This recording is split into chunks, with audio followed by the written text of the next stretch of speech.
So guys, something happened, something very funny happened because in this video, Apostle Johnson Suleiman has replied or attacked Prophet TB Joshua. I'm putting their titles because they're the ones that said they should be giving them title. This pastor said his title is Apostle, and TB Joshua's name said his name is his own senior prophet.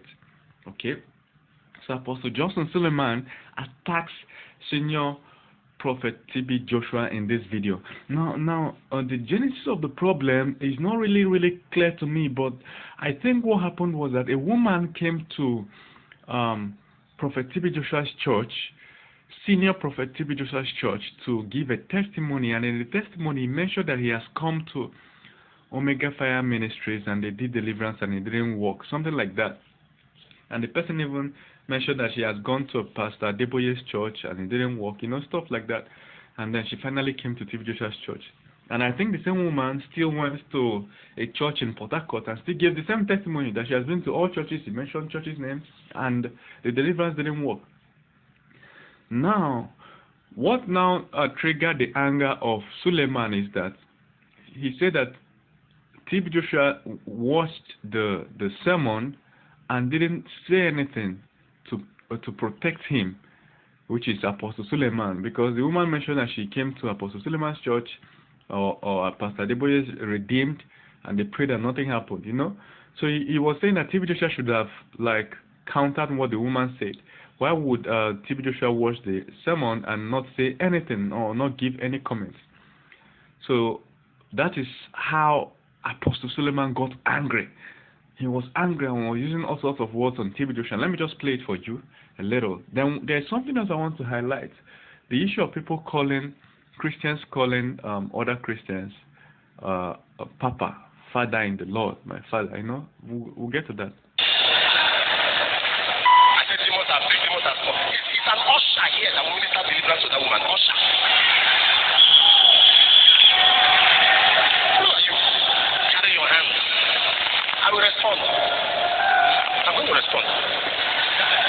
I'm not ready to respond because of me. I will respond because of two people. Papa Idausa and Pastor Adeboye. In case you don't know it, Apostle Suleiman is loyal to Pastor Adeboye. He's damn loyal to Pastor Adeboye. Prophet TB Joshua is too small to stand and hear people ridicule Adeboye and Papa Idausa and keep quiet. He's too small.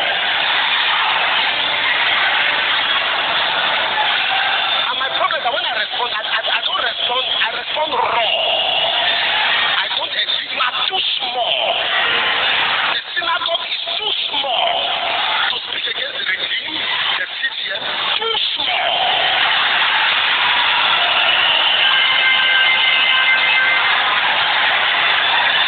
I told my children, my lawyers and all, I said I'm not taking anybody to court.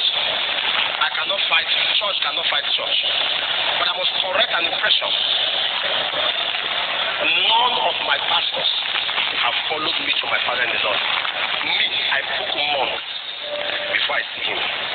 Then I carried a frustrated, fat, body babu to go and meet who? There is no mountain on Lagos Ibadan Express Road. No mountain. You're sick. What I don't understand here was it a mistake? Somebody stand up.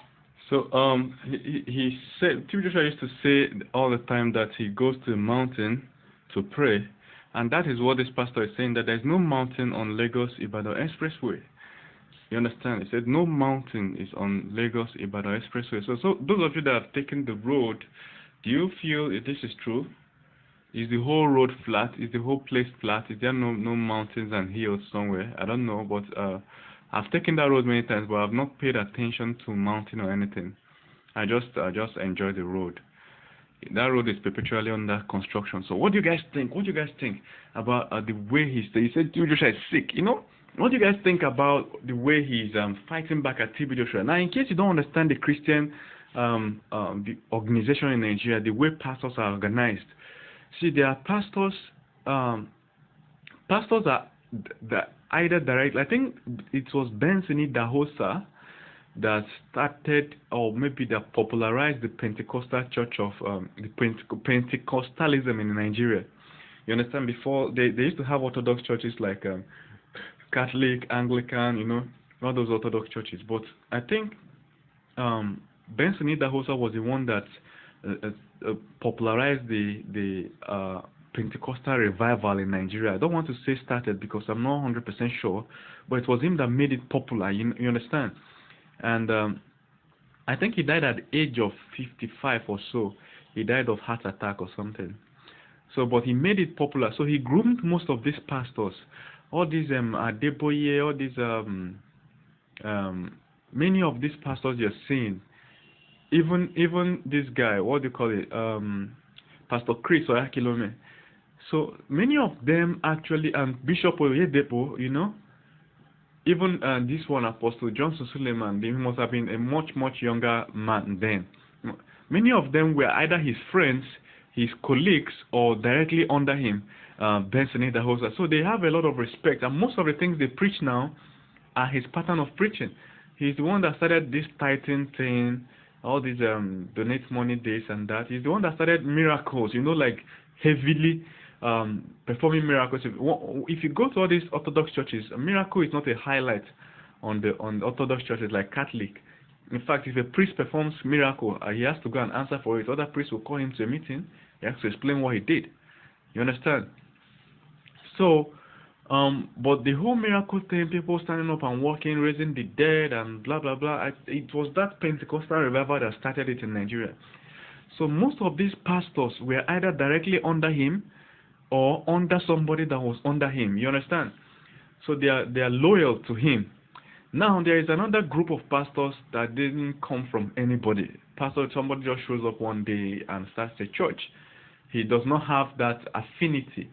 So some of them, they just start a church, they still have an affinity. They start a church, they still have loyalty to Adeboye and other established or Oyedepo, because some of them were inspired by all these people.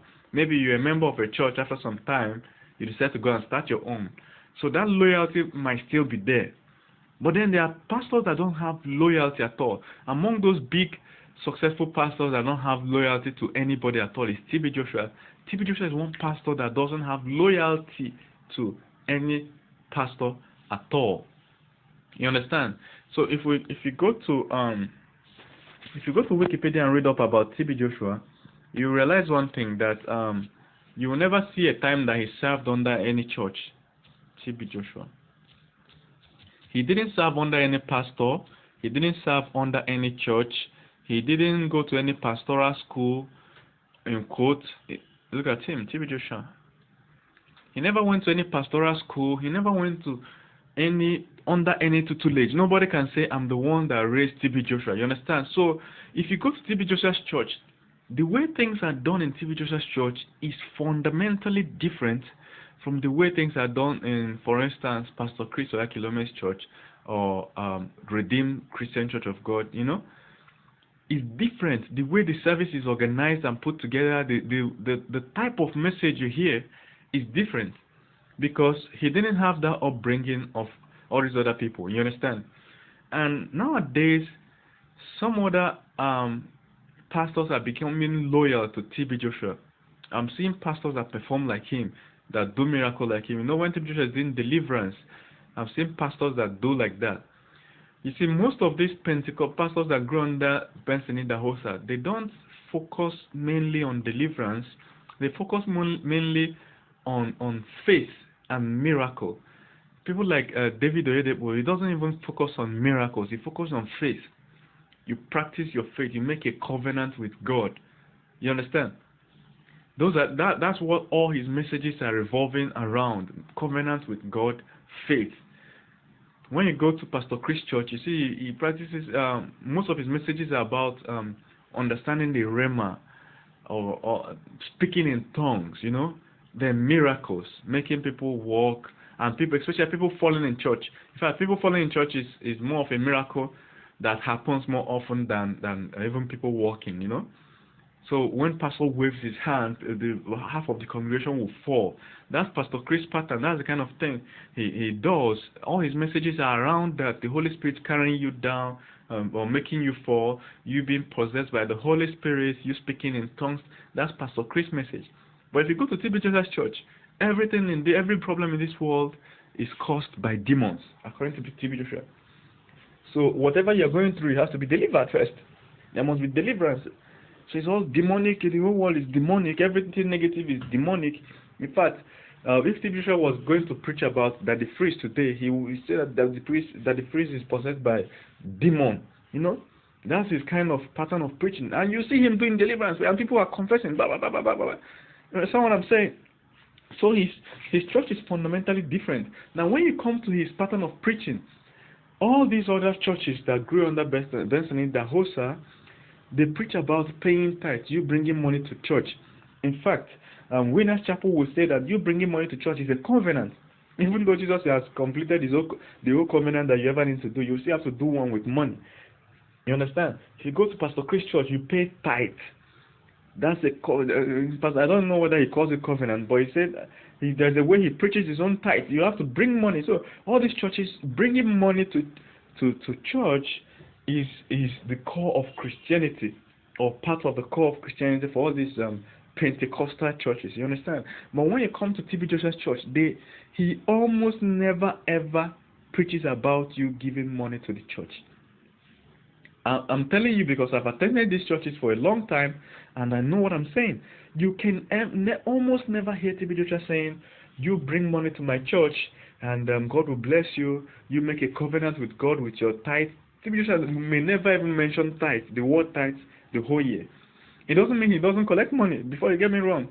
You understand? He gets donations from underground. For instance, he sells this water. They'll package water in a tiny little cup, distilled water in a tiny little bottle, and they will call it anointing water, and they will sell it for 5,000 naira or 8,000 naira. And to buy it, you have to queue. Now, guess the surprising thing. After queuing and buying this tiny little water, pure water is actually 10 naira. But guess what? Somebody will take pure water of 10 naira, divide it into let's say 5 places, pour it into tiny cups, and be selling that cup of water for 5,000 naira. How does a 10 naira pure water move to 5,000? I don't understand. And guess what? People are buying. People, if you go to the church, if you see long line of queue, it may take you 5 hours to even buy that water. You go there, you spend 5,000 naira, you buy water, you spray the water on your head in the name of prayer and whatever. So he collects money. So don't get me wrong that he doesn't collect money. You understand? So, but then he will never actually preach it on TV, on live broadcast or during sermon. He will never ever preach about you giving money to the church.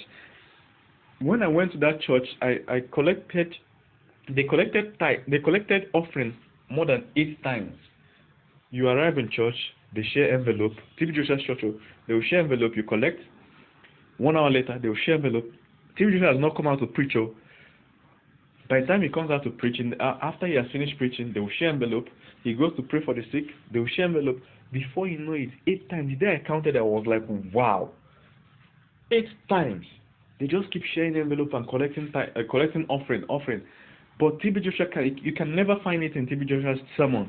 Now, if you are the people that are doing testimony, when they are making testimonies and giving testimony, the testimony is streamed live, and the person wants to say how they bought that water and the water helped heal them. If the person said, "I bought the water," the usher that is holding the microphone will off the mic. They will never allow you to say on live TV that you paid for that water. You understand? So they will tell you once the usher off the mic, the usher will talk to you by your ears and tell you that you should not say that you bought it. You should just say that you got it, you collected it from them. So they don't want people all over the world to know that they are actually selling that water. That water is not the only thing they say. They say TB Joshua's picture. 8,000 naira, 10,000. You buy TB Joshua's picture. Oh, the fuck, man! How would you buy somebody's picture for 10,000 naira? Then you hang it in your house. I'm telling you things I've witnessed. I know this is not a second-hand story. So that doesn't mean he doesn't collect money, but he never preaches about it. You understand? It's not the core of his message. The core of his message is forgive people. If somebody says bad against you, forgive them. You can never hear TB Joshua talking bad about somebody else. You'll never ever hear it.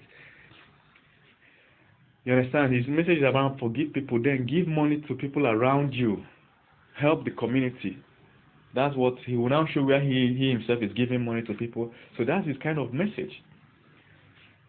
So that's why there is this sharp demarcation. That's why this pastor now is attacking TB Joshua, because TB Joshua is not part of their clique. For clique, if I may put it that, their pastor clique, their Benson, the Hausa clique. He's not part of it. You understand? So he's not the first pastor that is attacking TB Joshua because of that clique stuff. You understand? So what do you guys think about what Apostle Suleiman said about TB Joshua, that TB Joshua is sick for not countering the woman that gave the testimony and blah blah blah. So I want to, and if you understand the true background of this story, please let us know in the comments. If this is the first time you're watching any of my videos, that means you've not really subscribed to my channel. So what are you doing? If you've not subscribed to my channel, what are you doing? So there's a red subscribe button below this video. Click on it once. Then there's a like button too. Click on it once. If you click on these two buttons, it means that anytime I make a video, you will be the first to get it. So the like button is under this video. It looks like a thumbs up icon. If you click on it, it will change color. You understand? Then if you want to share this video, there is a share button beside that like button, just beside it by the right. You click on it too. It will help you to share to your social media. What do you think about pastors attacking themselves and Apostle Suleiman saying that TB Joshua is too small, using all those strong words against TB Joshua, and TB Joshua never ever responding? What do you guys think about this whole thing? Thank you very much. See you in the comments.